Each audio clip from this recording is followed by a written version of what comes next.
into a third day. Authorities in Providence, Rhode Island releasing new video showing that a person of interest walking the area shortly before the attack. He was scoping. We saw in the first video released on Saturday.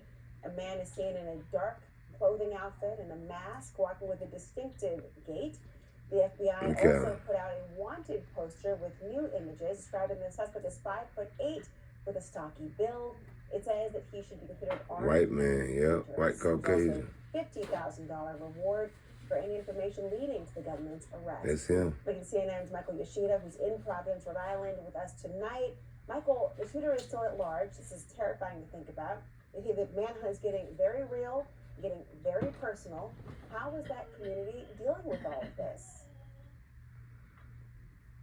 Good evening. Laura, you mentioned this manhunt continues, and at this point tonight, a real sense of anxiousness, nervousness, and honestly, fear still in this community. You can see crime scene tapes still up around this campus following this mass shooting throughout the day. We've heard from students, from faculty describing a sense of feeling shaken, that sense of security broken, and honestly also a lot of curiosity and questioning as well. It's been this roller coaster of fear on Saturday when the shooting happened, and as they were processing that, a sense of relief because a person of interest was in custody, and then of course that big change where that person was cleared, released, in this search now, in a sense, starting a new scoping. He was scoping. From the mayor of Providence several times, talking about how this is still a safe community, how they have a very visible and expansive law enforcement presence here. I can tell you, we've been here throughout the afternoon, the night, and basically every minute or two you see some form of law enforcement driving through or walking through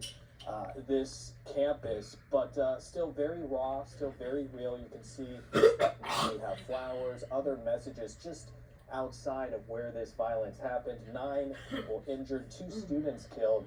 As we are learning more about the victims, Mohammed Umerzakov, a freshman, described as being incredibly kind, funny, and smart, dreams of becoming a neurosurgeon. And also Ella Cook, who was a sophomore, vice president of the school's college Republicans organization, also described as being grounded, faithful, bright, light, bold, brave, and a kind heart. Now at this point, this manhunt goes on, as you mentioned, those new images, new video, with investigators hopeful that could lead to something. But again, still so many questions here. Why did this happen? Who committed this violence? And the big one of all tonight, where are they, and when will they be caught? Laura? Michael Yoshida, thank you so much. For real. Damn sure is. Enforcement and Intelligence Analyst John Miller. Crazy. Also former FBI Assistant Director for the Criminal Investigative Division, Chris Swecker.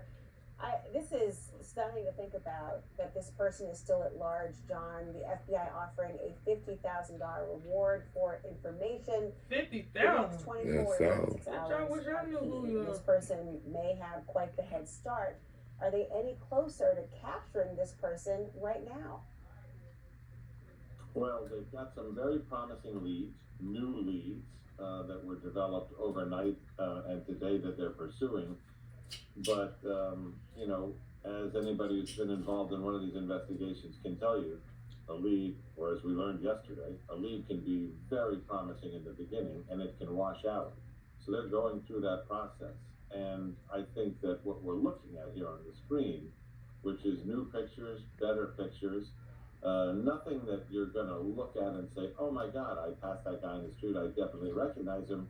But the kind of things that if somebody knew him, worked with him, a wife or an ex-wife, a co-worker, a relative, they might look at that and say, I think we know who that is. And we've seen